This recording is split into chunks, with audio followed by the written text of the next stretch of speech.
നെടുമുടി വേണു എന്ന് പറയുന്ന ആ വലിയ പ്രതിഭാസത്തിന്റെ ഒക്കെ കൂടെ കുറെ കാലം ഒന്നുമില്ല, അവിടെ ആ വീട്ടിൽ ഒത്തിരി കാലം ഉണ്ടായിരുന്നല്ലോ, എപ്പോഴും ഉണ്ട്. ആ പുള്ളി പോയിട്ടും നമ്മൾ ഫാമിലി പോലെ തമ്പിന്റെ ഭാഗമാണ്. ഞാൻ ഉണ്ണി മകൻ, അദ്ദേഹത്തെ മകനും ഞാൻ സോൾമേറ്റ്സ് ആണ്. എൻ്റെ ഫാദർ പറയും ഒരു കുഴി പോകാൻ ഇരിക്കുന്നവന്മാരാന്ന് പറയും, അത്രയ്ക്കും ഒരുമിച്ചാണ് എപ്പോഴും. അപ്പോൾ ആൻറ്റി എപ്പോഴും പറയും ആ ഉണ്ണിയെ ഓർക്കുമ്പം ഞാൻ ഓർക്കാതിരിക്കാൻ പറ്റില്ല, അങ്ങനെ ആ ഫ്രെയിമിൽ നമ്മൾ ഒരുമിച്ച്. അപ്പോൾ ആ വീട്ടിൽ ഞാൻ വളർന്ന പകുതി അവിടെയാണെന്ന് പറയാം വേണമെങ്കിൽ, അത്രയ്ക്കും. അപ്പോൾ ഉറപ്പായിട്ടും അവിടെ നടക്കുന്ന അങ്കിള് കാണാൻ വരുന്നവരായാലും അങ്കിള് കേൾക്കുന്ന മ്യൂസിക് ആയാലും അങ്കിളുടെ ശൈലികളും അങ്കിള് മലയാളത്തിൻ്റെയൊക്കെ എന്തെങ്കിലും നമുക്കൊക്കെ ഒരു ഗുണം എവിടെയെങ്കിലും ഉണ്ടെങ്കിൽ അത് അവിടെ നിന്നൊക്കെ കേട്ടിട്ട് വരുന്നതാണ്. പിന്നെ പുള്ളി അങ്കിൾ വഴി തന്നെയാണ് കാവലൻ സാറിനെ പരിചയപ്പെട്ടത്, കാവലൻ നാരായണ പണിക്കർ സാറിന്. അപ്പോൾ സാറുമായിട്ട് കുറേ ഇരിക്കാനുള്ള ഭാഗ്യം ഉണ്ടായിട്ടുണ്ട്. ബേസിക്കലി ഇതൊക്കെ അങ്ങനെ നമ്മൾ കണ്ട ഒരു കലാകാരൻ ഇങ്ങനെയൊക്കെ ചിന്തിക്കുക, അല്ലെങ്കിൽ ഇവർ ചെയ്യുന്ന ഇങ്ങനെ. അപ്പോൾ നമുക്ക് കൊച്ചിലെ ഒരു ഇതുണ്ടാവുമല്ലോ, ഒരു റോൾ, ഒരു ആരാധനയും എന്താ പറയുക. അപ്പോൾ അതൊക്കെ വലിയ ഘടകം. പിന്നെ എൻ്റെ ഫാദർ വളരെ അധികം കുട്ടനാടൻ ഇൻഫ്ലുവൻസ് ഉള്ള ഒരാളാണ്. ഞങ്ങൾ കൈനകരിക്കാണ്. മനസ്സിലായി ആ ഒരു ആ സാധനമാണോ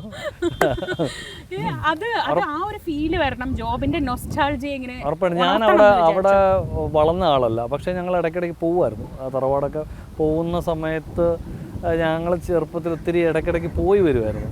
അപ്പോൾ എനിക്ക് ഭയങ്കരമായ അതിനോടൊരു ഇഷ്ടം. നമ്മൾ ബോട്ടിലും വള്ളത്തിലും ഒക്കെ പോയി വീട്ടിൽ പോയി വരുന്നതും എനിക്ക് ഓർമ്മയുണ്ട്. ഞാനൊരു പൊടിപ്പരുവത്തിലാണ്, പക്ഷേ അച്ഛൻ വളരെ എന്താ പറയുക ഭയങ്കര മ്യൂസിക് ലവറും. അപ്പോൾ പുള്ളി അവരൊക്കെ ഒത്തിരി കേട്ട ഇൻഫ്ലുവൻസസ് ഒക്കെ നമ്മൾ കേൾപ്പിക്കുമായിരുന്നു. പിന്നെ രീതിയൊക്കെ ഒരു കുട്ടനാടൻ രീതിയാണ്. വീട്ടിലെ ഇച്ചിരി എന്താ പറയുക, ഇച്ചിരി ലെയ്ഡ് ബാക്ക് പാട്ടുകൾ കേട്ട് പല കോമഡിയൊക്കെ പറഞ്ഞ്. അല്ല, ഫാദർ ഭയങ്കര ഫ്രണ്ട്ലിയാണ്. ഭയങ്കര ഒരു ബോസി ഫാദറല്ല. ഒരു 8ാം ക്ലാസ്സോടുകൂടി പുള്ളി എന്നെ 9ാം ക്ലാസ്സോടുകൂടി പുള്ളി ലൈക്ക് എ ഫ്രണ്ട് ട്രീറ്റ്. നിയന്ത്രണം നിർത്തിയെന്ന് മാത്രമല്ല, പറയുന്നതിനൊക്കെ എല്ലാം ഒരു ഫ്രണ്ട്ഷിപ്പ്, ഒരു സ്ട്രാറ്റജിയാണ് പുള്ളി വർക്കൗട്ട് ചെയ്തത്. ചിലപ്പോൾ ഞാൻ അതുപോലത്തെ ഒരു മുതലായിരുന്നു കൊച്ചി. ചിലപ്പോൾ അല്ല, പുള്ളിക്ക് മനസ്സിലായത് നമ്മൾ ഇച്ചിരി ഓഫ് ബീറ്റ് പരിപാടി. അപ്പോൾ എന്നാൽ അത്ര ഒരു സ്ട്രിക്റ്റോ, പക്ഷെ ആവശ്യത്തിന് എല്ലാം പറഞ്ഞു തരികയും ഞാൻ പറയാം, എൻ്റെ അച്ഛനാണ് ഏറ്റവും വലിയ ഇൻസ്പിറേഷനാണ്. അപ്പോൾ ഇത് കഴിഞ്ഞിട്ടാണ് ആതിര ജീവിതത്തിലേക്ക് വരുന്നത്. നമുക്ക് ഏറ്റവും പിന്നെ പ്രശ്നം ഉണ്ടാകുന്ന വരുന്ന പാർട്ട്ണർ ഇതൊക്കെ മനസ്സിലാക്കുന്ന ഒരാളാണ്. അതും ഒരുപക്ഷെ പാരൻസ് നമ്മൾ അവിടെ ജനിച്ചതാണ്, അവർക്ക് നമ്മളെ സഹിക്കല്ലാതെ വേറെ വഴിയില്ല. പക്ഷെ അതുപോലല്ല, പാർട്ട്ണറുടെ മുന്നിൽ ഓപ്ഷൻസ് ഉള്ള ആൾക്കാരാണ്. അപ്പോൾ നമ്മൾ അവരുടെ ഒരു ഓപ്ഷനാണ്. ജോബ് എടുത്ത അത്തരം വളരെ റിസ്കി ആയിട്ടുള്ള തീരുമാനങ്ങൾ, ആ തീരുമാനങ്ങൾക്ക് തുടക്കം തൊട്ട് ആതിരയുടെ ഒരു പങ്ക് അതിൽ എത്രത്തോളം? ഉറപ്പായിട്ടും. കാര്യം സൂപ്പർ സ്റ്റാറിലാണ് ഞങ്ങൾ പരിചയപ്പെടുന്നത്. അതിനെ അറിയാത്ത ആരും ഉണ്ടാവില്ല. മ്യൂസിഷ്യൻ അല്ലേ അടിസ്ഥാനം. അപ്പം ഈ വട്ടൊക്കെ ഒരു പരിധി വരെ അവക്കും കാണും, പക്ഷെ പുറത്തുള്ളത് എനിക്കാണ്. ഞാൻ പിന്നെ പാഷനും ടാലൻറ്റും രണ്ടാണ് എനിക്കെപ്പോഴും തോന്നുള്ളത്. രണ്ടും കൂടെ ഇപ്പം ഞാൻ ടാലൻറ്റഡ് അത് ഉറപ്പായിട്ടും ഒരു ഗിഫ്റ്റ് ഇല്ലാതെ നമുക്ക് ചെയ്യാൻ പറ്റില്ല, അതൊക്കെ ഗിഫ്റ്റ്.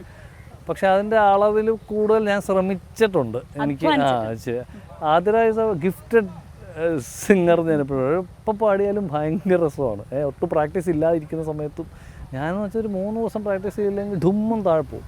അപ്പോൾ നമ്മൾ അയ്യോ ഒന്നും ചെയ്തില്ല അങ്ങനെ അതുപോലെ ഞാനൊക്കെ കാര്യമായിട്ട് ചെയ്യണമെന്ന് ആഗ്രഹിച്ച് ചെയ്യുന്നതാണ്.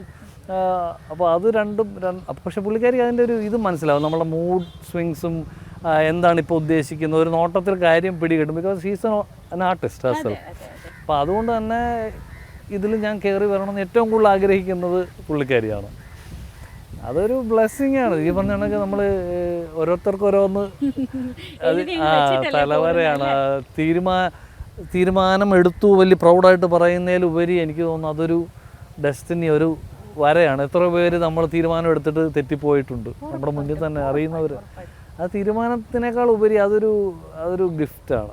മോർണിംഗിലും അത് ശരിയാണെന്ന് തെളിയുമ്പോൾ അതിപ്പോ ഒരു പരിപാടി ഇല്ല. ഈ 10,000-2000 പേരെ മേയിച്ചുകൊണ്ടിരുന്ന ഒരു അതിലും വലിയൊരു ടാസ്ക് ഏറ്റെടുത്തിട്ട് ജോബിനെ മേയ്ക്കുന്നു എന്നാണ് ഒരു കരക്കമ്പി. അങ്ങനെയാണല്ലേ കരക്കമ്പി. ഓക്കെ, അല്ല ഉറപ്പായിട്ടും പാട് തന്നെയാണ്. പക്ഷെ വളരെ നിഷ്പ്രയാസം, ഈസി.